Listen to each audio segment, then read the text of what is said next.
누가복음 2장 28에서 35절 다 같이 읽겠습니다. 시작.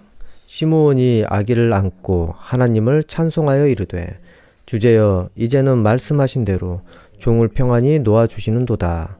내 눈이 주의 구원을 보았사오니 이는 만민 앞에 예비하신 것이요 이방을 비추는 빛이요 주의 백성 이스라엘의 영광이니이다 하니 그의 부모가 그에 대한 말들을 놀랍게 여기더라.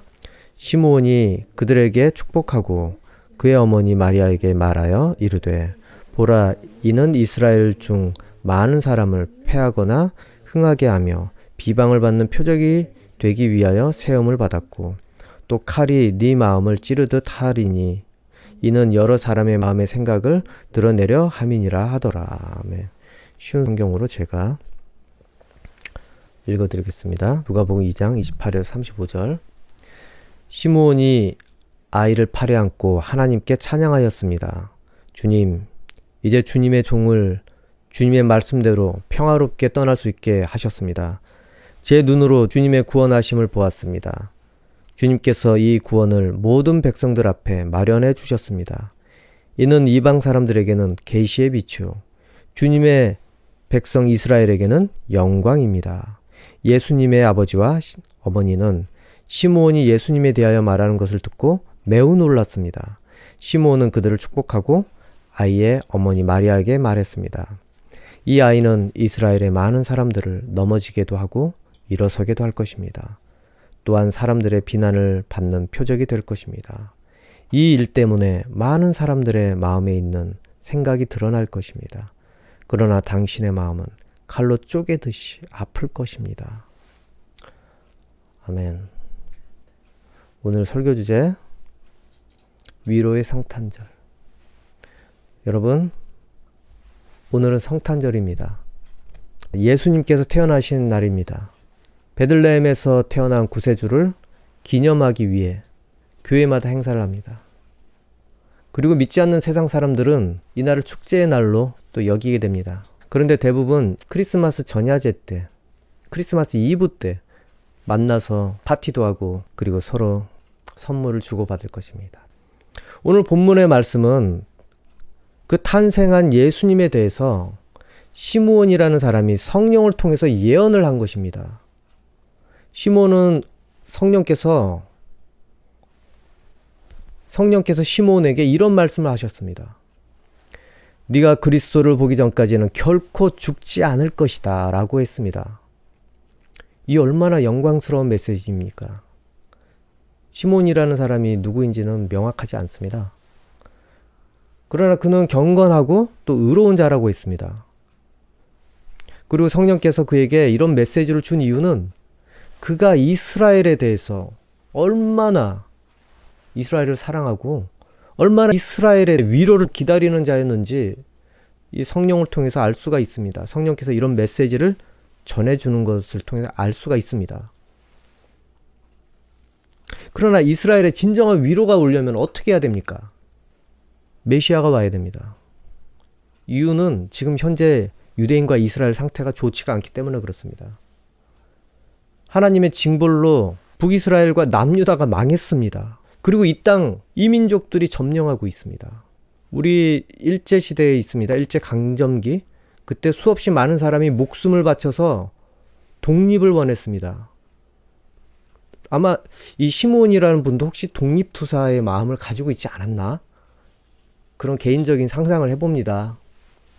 그래서 우리 만약에 김구 선생님이 아니면 이승만 박사님이 하나님께 기도하면서 이 나라 위로해 주십시오. 이 나라 구원해 주십시오. 아마 시므온과 같은 마음이었을 것입니다. 그래서 하나님께서 딱 나타나서 성령으로 김구 선생 걱정 마시오. 광복을 보기 전까지는 구원을 보기 전까지는 죽지 않을 것이오. 이승만 박사 걱정 마시오. 민족의 해방이 있기 전에는 당신은 죽지 않을 것이오. 얼마나 그 소리를 들었을 때 기쁘겠습니까? 시므온도 마찬가지였습니다. 네가 구원자 메시아를 보기 전까지는 죽지 않을 것이다. 그렇게 성령께서 시므온에게 응답해 주셨습니다. 그리스도를 보기 전에는 죽지 않을 것이다. 그리스도는 메시아 구원자라는 말입니다. 이 그리스도 헬라어로는 크리오를 파생어로 쓰고 있습니다. 크리오라는 그 말은 기름을 붓다. 그래서 그리스도 헬라어에서 파생된 겁니다. 메시아는 그리스도라는 말과 같은 의미를 갖고 있습니다. 이 그리스도는 기름 부음을 받은 자. 그러니 기름 부음 받은 자를 보고 죽는다는 것입니다. 기름 부음을 받는 자는 구약의 왕이 될 자, 아니면 선지자, 예언자, 그런 사람들에게 행해지는 것이 바로 기름 부음입니다. 당시 상황에 기름 부음을 받는 자를 만난다는 것, 그것은 새로운 이스라엘 왕이 나타난다는 것입니다. 이 얼마나 영광이 되겠습니까? 시므온은 그 새로운 왕을 만날 것에 대해서 어마어마하게 기대를 하게 됐습니다. 그리고 베들레헴 구유에서 아기 예수님이 태어났습니다. 그리고 아기 예수님은 율법대로 태어난 지 8일 만에 할례를 받았습니다. 이후 아기 어머니 마리아는 어느 정도 기간을 채우고 성전에 아기를 데리고 가게 됩니다. 레위기 12장 6절을 찾아봅시다. 쉬운 성경입니다. 우리 다 같이 한번 읽겠습니다. 시작. 여자가 아이든 딸이든 아기를 낳아서 깨끗하게 하는 기간을 거쳤으면 여자는 회막 입구에 있는 제사장에게 1년 된 양을 번제로 드려라. 그리고 속죄 제로 바칠 집비둘기 새끼 한 마리나 산비둘기 한 마리를 가져오너라. 아멘. 우리 누가복음 2장 24절. 여러분 제가 읽겠습니다. 잘 들으십시오. 숫자를 잘 보십시오. 숫자 제가 말할 때. 또 마리아와 요셉은 비둘기 2마리나 어린 집비둘기 2마리를 드려야 한다고 기록된 하나님의 율법에 따라 희생제물을 바치려고 예루살렘에 올라온 것입니다. 이 두 부부는 비둘기 2마리, 어린 집비둘기 2마리를 드리기 위해 예루살렘에 온다고 했습니다. 숫자가 맞습니까? 맞지 않습니다. 율법에는 1년 된 어린 양 그리고 비둘기 한 마리인데 말입니다. 근데 이 부부는 어린 집비둘기 2마리로 드릴 생각을 합니다. 말씀을 더 읽어보면은 우리 레위기 12장 8절 다시 찾아봅시다. 레위기 12장 8절 읽어보십시오. 시작. 만약 여자가 양을 받치만 한 형편이 되지 못하면 산비둘기 2마리나 지둘기 새끼 2마리를 가져오너라. 그래서 한 마리 다른 한 마리는 속죄 제물을 바쳐라. 제사장이 그 여자를 위해 제물을 바치면 그 여자는 깨끗해질 것이다. 이 말씀에 있듯이 이 부부가 상태가 어떻습니까? 이 가정의 상태가 어떻습니까? 가난했습니다. 가난했기 때문에 그래서 집비둘기 새끼 2마리로 가지고 나온 것입니다. 참으로 안타까운 상황 아닙니까? 예수님께서 태어났는데 하필이면 가난한 집에 태어났습니다. 그렇게 비천한 환경에 예수님은 태어난 것입니다. 아니 그래도 메시아인데 좀 부자인 집에 태어나면 얼마나 좋겠습니까? 좀 떵떵거리고 호령하면서 그러면서 태어났으면 얼마나 좋겠습니까? 이 성경에는 이것에 대해서 이미 예언을 했습니다.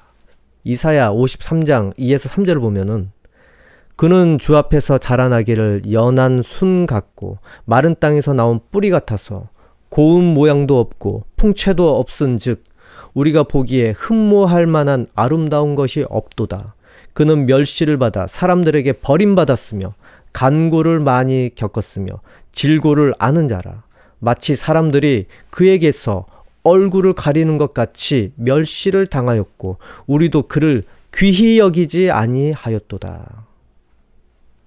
메시아는 정말 겸손한 모습으로 와야 했습니다. 그래서 초라한 존재로 와야만 했습니다. 우리가 보기에 흠모할 것이 없는 그 모습이 그리스도, 즉 메시아의 모습이 되는 것입니다. 왜 그렇습니까? 왜 하필 초라하게 보내야 했습니까? 믿음 외에 그 어떤 것도 그리스도로 받아들이는데 영향을 주지 못하게 한 것입니다. 부자여서 화려해서 능력이 많아서 그렇게 보여서 위치가 어느 정도 있으니까. 그래서 그리스도로 받아들인다? 그러면 눈에 보이는 게 말씀과 믿음보다 더 위에 올라갈 수도 있기 때문에 그렇습니다. 그가 초라하고 그가 못생기고 뭐 어찌 되었든지 간에도 하나님을 향한 이 믿음으로 그것을 믿고 구세주로 받아들이는 그것을 원했습니다. 오늘 시몬이라는 사람이 성령이 충만해져서 성전을 돌아다니게 됩니다. 이 구세주를 만나기 위해서. 그러던 중 이 부부를 만나게 됩니다. 그 다음에 시몬은 감격했습니다. 드디어 이스라엘의 위로가 오겠구나.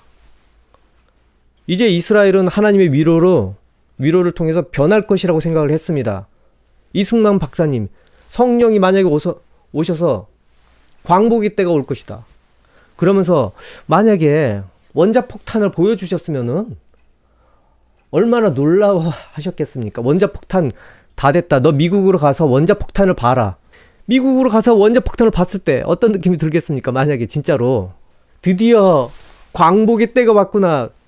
시므온은 드디어 이스라엘의 위로의 때가 왔다고 받아들인 것입니다. 그리고 이스라엘이 이제 하나님의 위로를 통해서 변할 것이라고 생각을 했을 것입니다. 고생 끝 행복 시작 아니겠습니까? 그 아기 예수를 안고 그 다음에 하나님을 찬양했습니다. 그리고 부부를 축복하였습니다. 그런데 시몬이 그 앞에 있는 부모 마리아에게 이상한 말을 합니다. 아이가 좋지 않은 일을 겪을 거라는 악담을 합니다. 이 부모, 특히 어머니에게 이 아이가 어떤 일을 겪냐면은, 어떤 일을 할 거냐면은 이스라엘 사람을 넘어지게 한다고 했습니다. 그리고 또 일어서게도 한다. 뭐 그럴 수도 있다고 생각을 할 수 있습니다. 그런데 비난받는 신세로 살 것이라는 말을 해줘 버립니다. 또한 사람들의 속마음, 생각들 다 드러나게 한다고 했습니다. 그리고 그것 때문에 이 엄마가 어마어마한 괴로움을 당할 거라고 했습니다.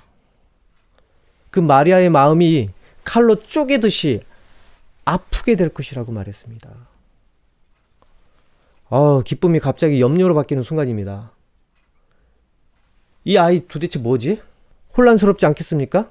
처음에는 대단하게 떼어주니까 너무 좋았지만 그 다음에는 막 이스라엘 들었다 놨다 한다는 얘기를 들으니까 이제 부담이 되지 않겠습니까? 우리 아이가 미움받는 인생이 된다. 엄마의 마음으로 좋습니까? 아니, 개인에게 미움받는 게 아니라 세상에게 미움과 비난, 한 사람이 아니라 온 세상에 미움과 비난을 받게 된다는 것은 어마어마한 죄를 지은 죄인, 범죄자를 이야기하는 거 아닙니까? 엄마가 혼란스러웠을 것입니다. 부모는 태어난 자녀가 사회에서 인정받기를 바랍니다. 그런데 이 악담이 마지막으로 들리면은 좌절하게 됩니다. 비난과 멸시, 그리고 더 미스터리한 것은 사람들의 마음을, 생각을 다 드러나게 만든다는 것입니다. 그것 때문에 미움을 받게 된다는 것입니다. 이것은 도대체 무엇이겠습니까? 아주 복잡할 것입니다. 아니, 도대체 무슨 일을 겪는 거야? 그것 때문에 이 엄마 마리아는 살이 A는 고통을 받게 된다고 했습니다. 우리 야곱 알죠? 야곱의 아들 요셉, 형들을 잘못 건드렸습니다. 왜 잘못 건드렸습니까? 아버지 야곱에게 형들의 잘못을 맨날 고자질을 했기 때문에 그렇습니다. 그래서 형들에게 미움을 받아서 팔려갔습니다. 요셉의 일화는 바로 이 예수님의 모형과 같습니다, 여러분. 자기 가족에게 팔려가는 이 모습, 예수님 자기 제자에게 팔려가는 모습. 이후에 어찌 되었습니까? 그 팔려간 요셉을 통해서 온 가족이 구원을 받았습니다. 그리고 요셉은 총리가 되었습니다. 그 덕에 요셉 손으로 야곱은 눈을 감게 되었고 형제는 굶어 죽지 않게 되었습니다. 그 12형제가 그리고 자손을 계속 낳아서 현재 이스라엘 민족이 된 것입니다. 시므온은 바로 이 아기 예수가 요셉처럼 미움받고 팔려가게 된다는, 그런 처지가 된다는 이야기를 해주고 싶었던 것입니다. 죄를 지적하자 유대인들이 십자가를 지게 만들었다는 예언을 하고 싶은 것입니다. 예수님께서 얼마나 제사장과 바리새인들, 종교 지도자들 비판을 했는지. 회칠한 무덤이다. 그들은 독사의 자식이라고까지 말을 하면서 공개적으로 비판하고 다니셨습니다. 그러니 미움을 안 받겠습니까? 낮은 사람도 아니고 존경받아야 할 사람들을 직설을 하면서 독사의 자식들이라고까지 막 하고 다니니까 결국 미움받고 십자가에 달리셨습니다. 그리고 그 앞에 마리아는 죽어가는 자녀를 보고 울부짖었습니다. 하지만 괴로움은 길지 않았습니다. 부활로 그 여인은 위로를 받았습니다. 마침내 그동안 죄의 저주로 신음하던 온 세상에 구원이 오게 된 것입니다.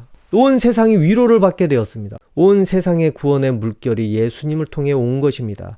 예수님께서 죽지 않으셨으면 부활을 할 수도 없습니다. 부활을 안 했으면 이 저주는 각자 개인이 담당해야 됩니다. 하지만 예수님이 오심으로 그렇게 신음하던 그런 세상이 구원으로 위로를 받게 되었습니다. 죽으면 끝이 아니다. 또 다른 삶이 있다. 두려워하지 마라.